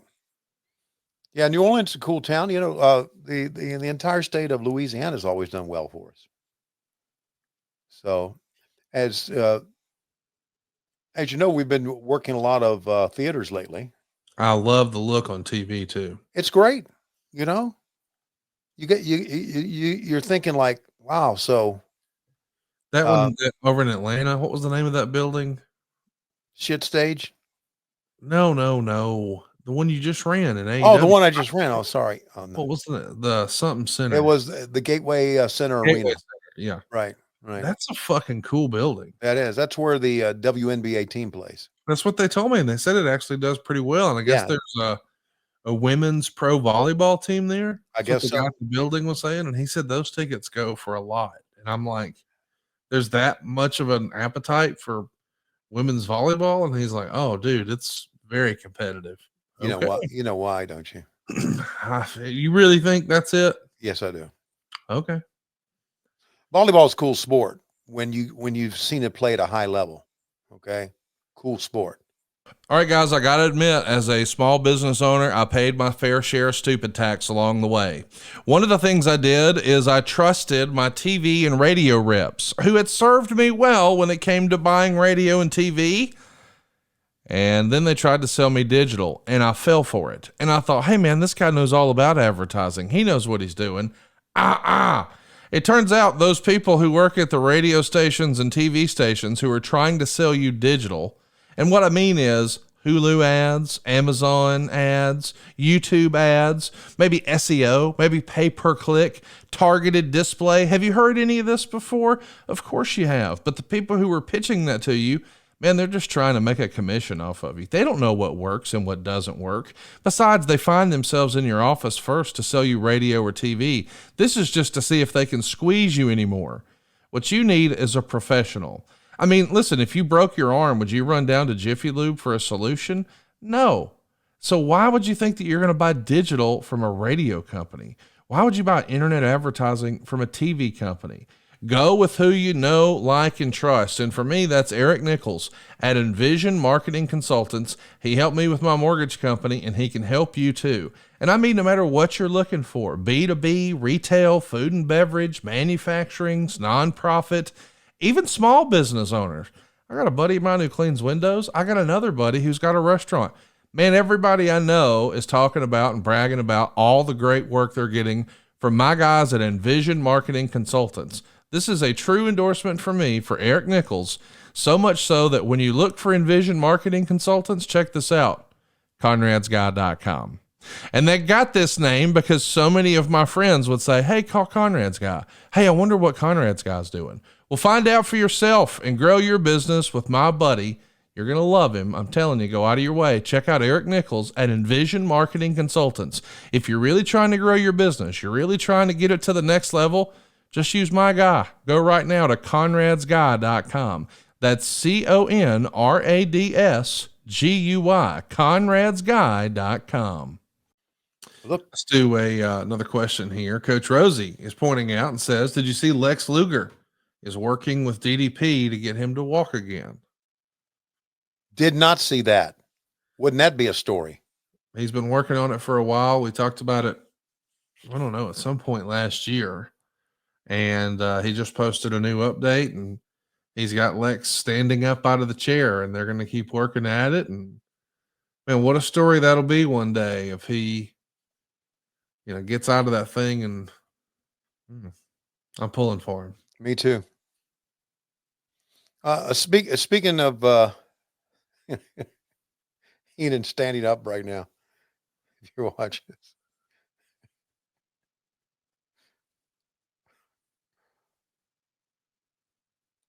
What do you think Heenan was talking about there, Tony? I have no idea. Digging a grave. I don't know what he was talking about. Good God.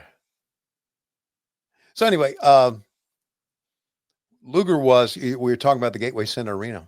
By the way, the G League team plays there too. Yes. Hawks. Luger was backstage. Oh yeah. He had his friend was wrestling. Right. A kid that he's been training. And I Yes. don't even remember the kid's name now, because I know he wrestled like one of the dark matches. So, Well, I think the first match of the night. that would have been. And then Satnam Singh threw that poor little motherfucker all over the ring. I felt bad for that kid. Wasn't that something? Man, he got frequent flyer miles on a single match. Yeah.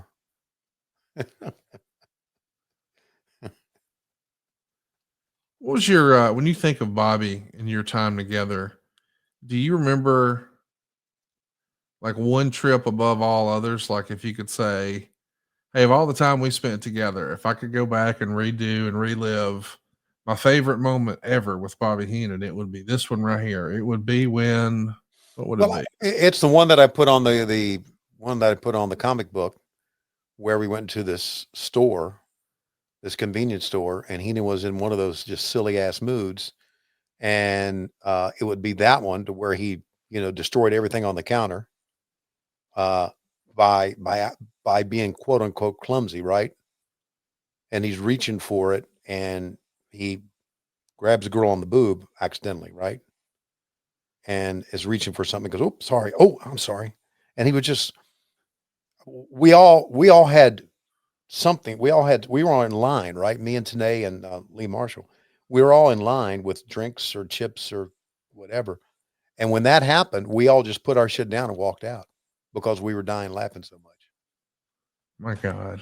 And then the one, probably the one even more than that, was when we were in Panama City. Pensacola, at the hotel. And it was like 3:30, 4 o'clock in the morning. We're all checking out. Back then you couldn't check out online, right? You had to go and get your folio, and Heenan's in line, and Heenan just causes an incredible disturbance with the guy with the floor buffer and the lady at the front desk. It was unbelievable. I mean, he just did comedic things to us all the time to make us laugh. And those are two of the most famous ones. And one time I pulled up at a gas station and it was weird. You would fill up, right? And then you would pull forward and there was this lady in this little hut, like taking your money. Okay. And so I fill up with gas. I get in the car and I pull up and the girl in this hut is gigantic, just really a heavyset girl. And I rolled the window down. I just cracked it down enough to slide out the credit card to give to her. And I put it up real fast. He said, he was in the passenger seat. He said, why did you do that? I said, because I know you're going to make a remark about her size. He said, no, I'd never do that. I said, oh yeah, you would. So I guess I believed him. And I rolled down the window a little bit to get my credit card. And he Oh God. looked across at me and says, is there any air left in there? And rolled it back up and took off. Oh, that was Heenan, man. Funniest ever. Oh my God. Look what you just finished the story just in time to hear. We may have to count. I'm going to have to track this and we'll have to have you dub commentary over it or something, but you got to count the number of times he says, well, you'll hear it. Take a listen. SuperBrawl V to defend the world heavyweight title. You know the frame of mind that Vader is in. This man is a loose cannon. He is ballistic tonight. Well, you know something, Mean Gene. To say that the city of Baltimore, brother, was not electric would be an understatement, brother. Vader time has been running rampant. He's been bullying his way around here for the last couple days, brother. 3. We know the power of Vader. We know all about the demon he's warned us all about, brother. 4. But the thing is, brother, this 5. is the final test for Hulk Hogan, brother. 6. This is the test that separates the good men from the bad men, brother. 7. The immortality of Hulkamania. And he will have to bury me, brother. 8. 6 feet under in Baltimore, brother. 9. To steal the trust, the love, and the devotion in the future. All those Hulkamaniacs for me, Mean Gene. The way he is psyched up, Jimmy Hart, you voiced your concern, and Hulk, even now at the very last moment here, I've got to voice my concern. I am concerned about you tonight, my friend. Well, you know, it goes all the way back to the home front, brother. 10. Even my family says, Hulk Hogan, you can walk away, brother. You don't 11. have to prove a thing. The man's going to hurt you, brother. 12. Well, I know all about Vader, brothers. 13. I know all about what he's made of. And to say the pythons aren't ready would be an understatement. To say Hulk Hogan isn't psyched and ready would be an understatement. So Vader time. This is where the power lies, brother. 14. We're going to test you tonight. We're going to drag you around. We're going to see what he's made of, Jimmy Hart. And by hook or by crook, we're going to corner the dude, brother. 15. Whether I got to play possum, whether I got to face him straight up, brother. 16. We're going to find out what he's made of. But Jimmy Hart, the dirtiest player in the game, is sitting out there, brother. 17. And he's an innocent bystander. Wouldn't it be a shame, Jimmy Hart, if he was to happen to get in my way right when I had Vader in the launch position, brother? Keep an eye on him, Jimmy Hart. Don't worry, Huckster. I've got an old Ric Flair. We know we are ready to face the demon, baby. It's not Vader time. It's Huckster time, Daddy. And the way I feel right now, Mean Gene, all the other world titles, brother, 19. all the last years in professional wrestling have came down to this one moment, brother. 20. This is the most important day in my life, brother. 21. And the man that walks out of there alive, the man that walks out of there as the WCW champion, brother, 22. will shape the future of the 90s, will lead the brigade, and from this day on, it was said, it will be marked in stone. It's not Vader time, brother. It's 23. Hulk time. And what you're going to do when the largest arms in the world run wild on you? You're mine, Vader. Most important day of his life and most important. All right. 23 brothers, Tony. Uh, Can you believe that? yeah, Dave, you're going to have to edit that one out, buddy. 23. Wow. 23. brothers. Well, he was pretty excited, brother.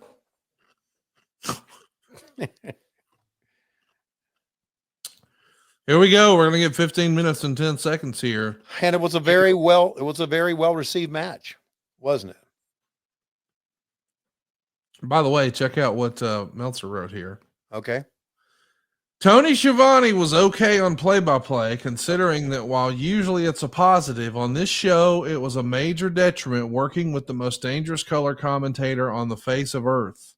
Gene Okerlund was fine, and his health problems didn't hurt his performance, but he is physically showing the stress of his kidney problems more and more every time out. Hmm. From most accounts, he took tremendous heat over the Mushnick article as well. Keiji Muto was at the show along with several reps from TV Asahi. He was shown several times at ringside, called the Great Muta, but didn't interfere or get involved in any way. Word we get is his appearance on television as a tease for an angle planned for the end of the year.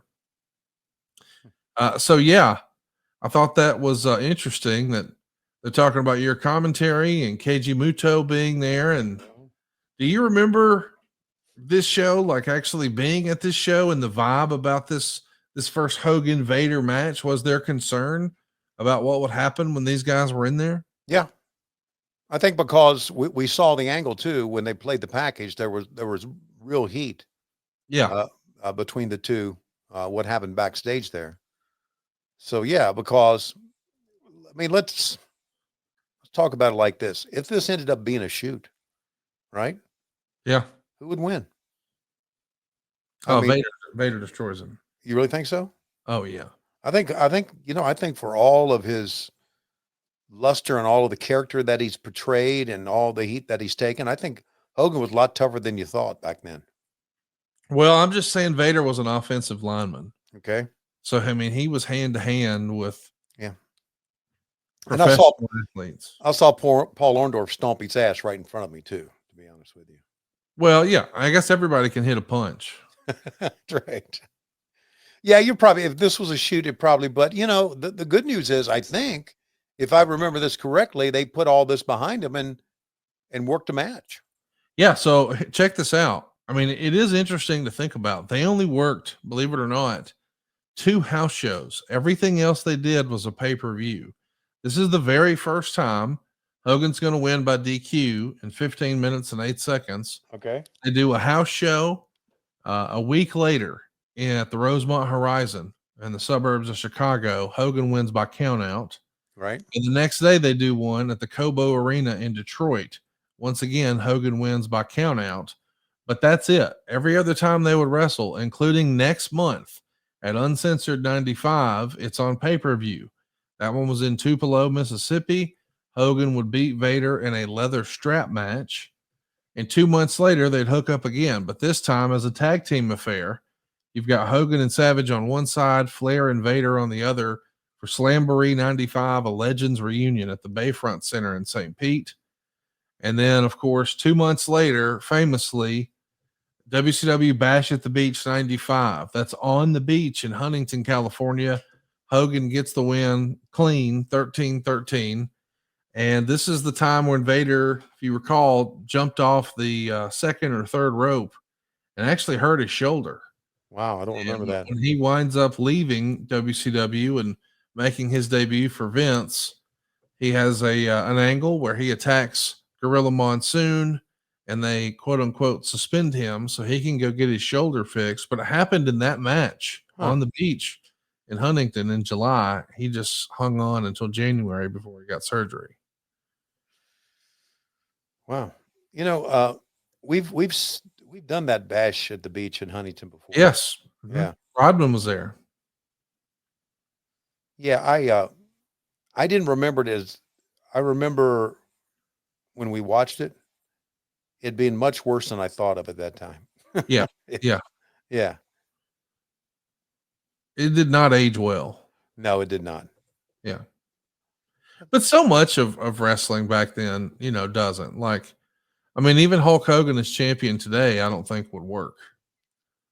I'm not saying that, he's not a great performer. I'm just saying that act, I think society has changed now. That's what I'm trying to get at. Well, yeah, 80s music wouldn't work today.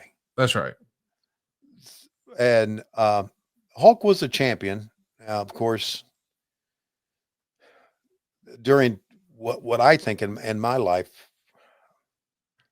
when I remember great times, and I know I was having kids, I was married in the 80s. Still, to me, the 80s were the greatest decade of all time. And one of the things you remember during the 80s is Hulkamania. Right. So yeah, Hulk wouldn't be a world champion today. I heard, did he get booed on a Saturday night's main event? No, he was booed on the first Raw on Netflix. The first Raw on Netflix. Okay. Yeah. January 6th. And they were doing it in LA. Uh-huh. And he got off the plane, and it was all over social media wearing a MAGA Powers shirt. Oh, That Jesus. said Trump, Vance, Hogan. Mm-hmm. And of course, Hogan claims it was all political. That's what we've heard him say on Pat McAfee's show. And even Pat said, and maybe some other stuff. Yeah. And Hogan kind of chuckled. So Yeah. we all know the elephant in the room. I am curious. Do you think, do you think that's something that Hogan can fix, or have at this point, have people got their minds made up and that's just what he's going to live with forever? He's going to live with that forever. I think so too. Yeah. I don't think he gives a shit. Oh, okay. I don't know. You may know, listen, you know Eric, and without trying to divulge any talk you've had with Eric, and I know he and Hulk are great friends. Yeah. I cannot imagine a guy like Hulk Hogan having to ever worry about money. Oh no, he doesn't have to. Okay.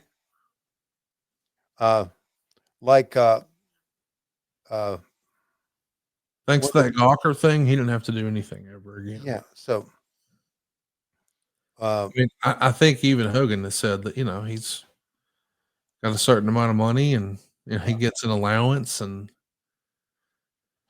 well, it's like the comedian Ron White once said, if I was ever financially set the rest of my life, there's a whole list of people I would tell kiss my ass. yeah. Yeah. I do think, that's the right idea. That's the right playbook. I've seen success after wrestling be. You find yourself a money guy. Uh-huh. When you start making a bunch, you start saving a bunch and giving it to that guy. Right. And then when you retire, you do so under his guidance, and they tell you, hey, I'm going to be able to get you blank per month. And you go, yeah. And then you're like, okay, yeah, I can do that. Right. And so now you've just got all that money rolling in, and you don't have to do anything anymore. Roll Tide. It's a fixed income, but it's a good income. I'm just saying, not a lot of wrestlers, I think that can be life after wrestling, but it can be. And I know it is for several. Yeah. I know it's not for many, but it can be. Well, some guys just can't get out of not being in the limelight. Yeah. And some can. It just depends on how ego driven you are. And God, I haven't seen Hulk in forever. Forever. I don't think I've seen Hulk since we dissolved, to be honest with you. Oh, we got to fix that next time you're in Tampa. Yeah, I haven't seen Hulk in more than 30 years. Or Dude, in about next time 30 you're in Tampa, let's make it happen. Okay. Rick will make it happen. I think that'd be a great picture. Okay. You with Ric Flair and Hogan. That would be a great picture. I mean, I know that people, fans pay money for that, but even in the business like you are, that's a cool picture. Absolutely. That's what I don't have many, my office here is basically comic book stuff, but That'd go on the wall. Yeah, you're damn right it would go on the wall. Yeah. I mean, the two icons of wrestling in the 80s. Hey, James Elkry has a question about another icon. He says, would you like to see Dustin not paint half the face or go without paint? So in his last match, would you want him painted? No, I would not. I would not. I mean, I know why he's painted. I mean, it's a throwback to when he used to have to paint his face. I get that. Yes. And I understand that, but leave that behind. Everybody knows it. Just be the natural, come out with that gold and blue thing on. James Elkry says, strange question, but which color scheme of Sting did you like the best? Like we had American Sting, Crow Sting. I'll go first. Yeah. I liked pink and black Sting. I liked green and black Sting. Mm-hmm. I liked red, white, and blue Sting. Yeah. and I like the original Crow Sting. Those are my 4. Well, let's see. I liked American Sting and Crow Sting. Other than that, holy shit, Vader just landed right on Flair, so to speak. Other than that, he just painted his face so many different colors. I kind of lose track, but to me, American Sting was the best. By the way, Bryant said that you saw Hulk in the XWF. I sure did, Bryant. Good memory. So it's been been since then. Man, look at the fucking memory on Bryant for remembering that. Yeah, that is something. I never even watched the XWF. I don't think I missed much though. Yeah. We had, it was pretty cool while we were doing it. I mean, I'm working with Jerry Lawler, right? Yeah. There are plenty of stars there from both. I mean, I remember, obviously Hogan and Heenan was there with us for a little bit. That's when we first found out Heenan was having voice problems. So Hogan was there, and Mark Merrow's wife was there. I met China there. It's the first time I met China. So it was pretty cool. I really enjoyed that. Of course, he went nowhere. And of course, I told the story this week when Brian Knobs of the Nasty Boys stands up in the meeting and starts talking about this new company. Road Warrior Hawk leans over to me and says, if he's running this company, we're fucked. Which sticks with me forever. So I don't know if we can blame, Nasty Boy Knobs for the demise of the company. I'm sure there was plenty into it, but it was funny how he said that. Hey, let me ask you a question. Yeah. When you think about Dusty in the backstage area, is it true, the story that I've heard, that he would sometimes walk around with just a t-shirt on, like a t-shirt and cowboy boots, but he'd have no pants on? Yeah, I've seen that before. I mean, is that not like doing a Winnie the Pooh? Isn't that how Winnie the Pooh dressed? I guess it is. That is like Dusty not giving a fuck. That's Dusty being Dusty. What if that was like a Winnie the Poop? Winnie the Poop? Yeah. Okay. Oh dear. Oh dear. Just look at my beautiful poop. Oh dear. Oh dear. Just look at my beautiful poop. We have run out of shit to show on this program, haven't we? We've run out of things. I thought of Paul Orndorff when I saw that. Did you ever climb in the tree and shit out of it just to see what it was I'm like? just saying, I immediately thought of Paul Orndorff. Hmm. I don't even know what we're going to do here with Ricky, but let's take a look. Oh, excuse me, Ricky. Ricky, I did see what you were doing. It felt good, didn't it? It's all right. We all have feelings like this sometimes. I'm just glad you're doing this in the privacy of your own room. When you're a little bit older, we'll have to talk more about these feelings and what causes them and how we can control these feelings. I'm sorry I intruded on your privacy. I'll be sure to knock next time, okay?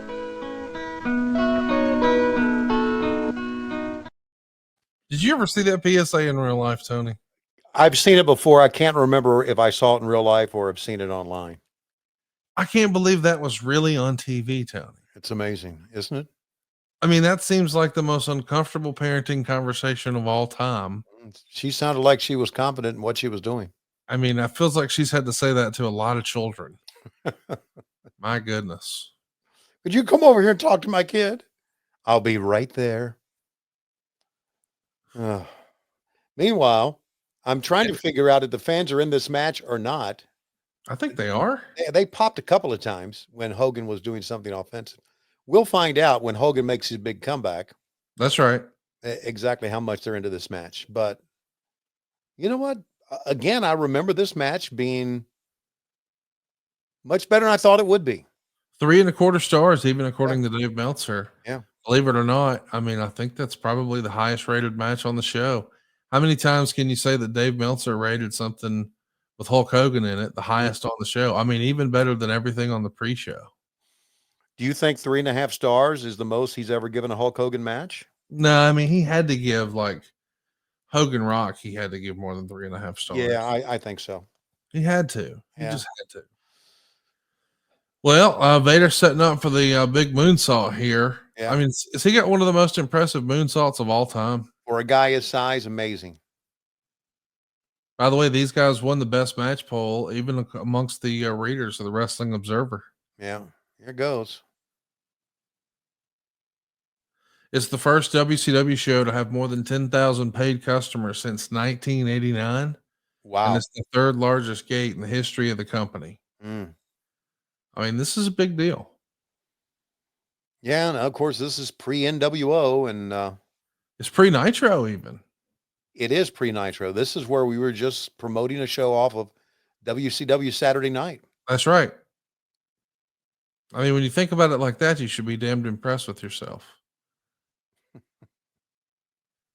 Speaking of which, I got one more thing. I have no idea what it is, but it's something about Alan. I'm sure it's going to be great. Oh, check this out. It's pretty good. Okay, wait a minute. Oh, Jesus. Okay.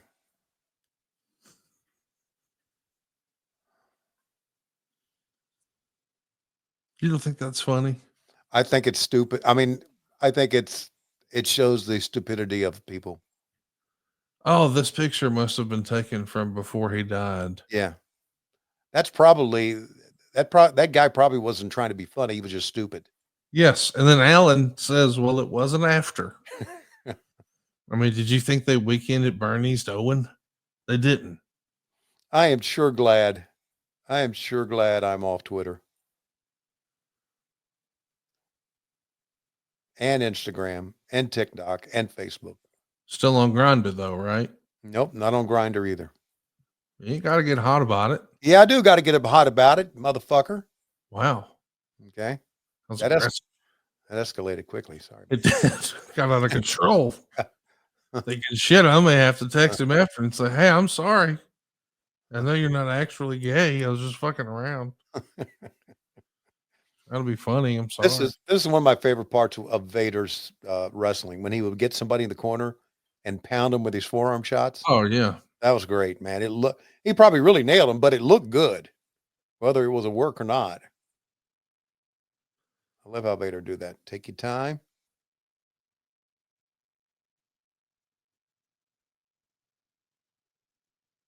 That's right. Go to Ric Flair's face on the 3 count. Can you believe it? Yes, I can. Craig Leather's at his best. Here we go. Here's comeback. That face he would make.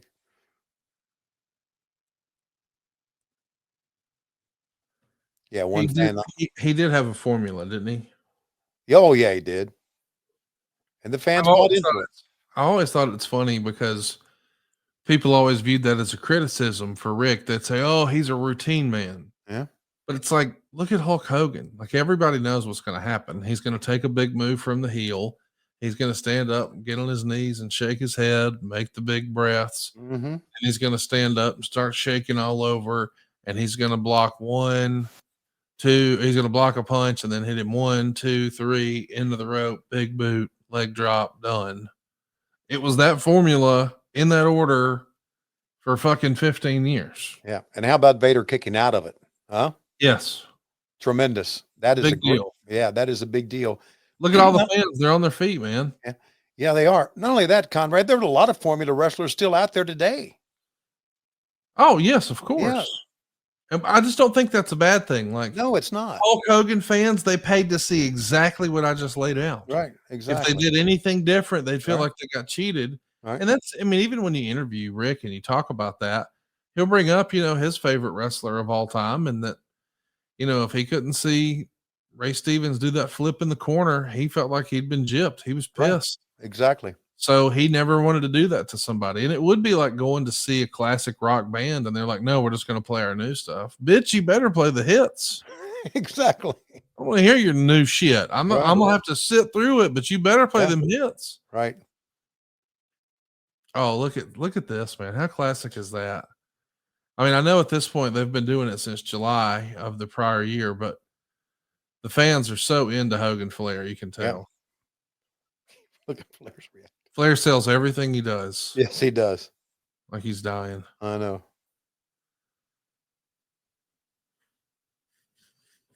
Man, what a great character Vader would have been if he'd have come around just a few years later. Like when the money got bigger. Like, can you imagine how much money Vader would be making right now? Oh my God.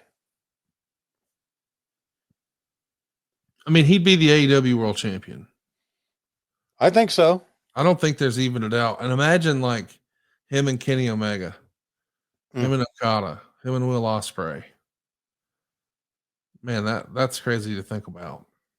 Well, Flair's putting Hogan in the figure 4 and Vader with, here comes the Macho Man. Good stuff. You know what? Disqualification, who gives a shit? Okay. I mean, look at what you're sending them home with. Exactly. The stars, man. I got to see Hogan, Savage, Sting, Flair, Vader. I mean, how do you beat it? Nope, you don't beat it. Yes, I love the 80s, but the 90s were great as well. Oh, yeah. I mean, listen, I loved it all. But, I mean, what we're watching right now, even Vader walking to the back with that the lighting rig over the ring, it looks so cool to me. I miss the way it was shot and the way it was presented and the way we talked about it. And I guess what I miss most of all is the way I felt about it. And that's why we all get together and watch old wrestling together and talk about it here on the show. But right now, Tony, it looks like it's about that time. Feeling about professional wrestling. Feeling about Dave Silva, who's been browbeaten by Bischoff. Feelings like that dumbass Coach Keith Morrison, who finally wakes up to watch a show, doing it all the time. Feelings like James Alcorai, who finally sobered up for this program. Thank you very much, James. Feelings like that dumbass Pondwater Dave. Can we have the Pondwater Dave music one more time? Hey, you've been listening to What Happened When. We come to you each and every week on Cooter Time. That's right. With a knife of in your cooter, slice off a piece of his penis. May beat our prices, but you'll never beat our meat. See you next week on What Happened When. We come to you each and every Wednesday on Cumulus Westwood 1. But Mondays, we come to you exclusively on ad-free shows and on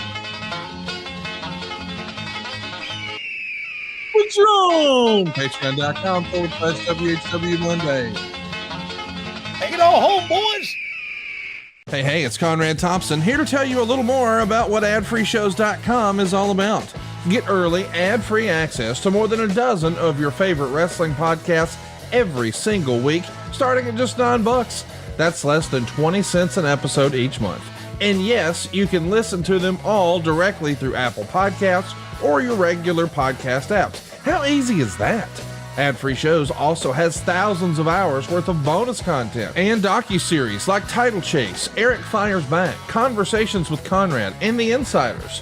Plus new series like The Book with David Crockett, Monday Mailbags with Mike Chioda and Nick Patrick, and a whole lot more.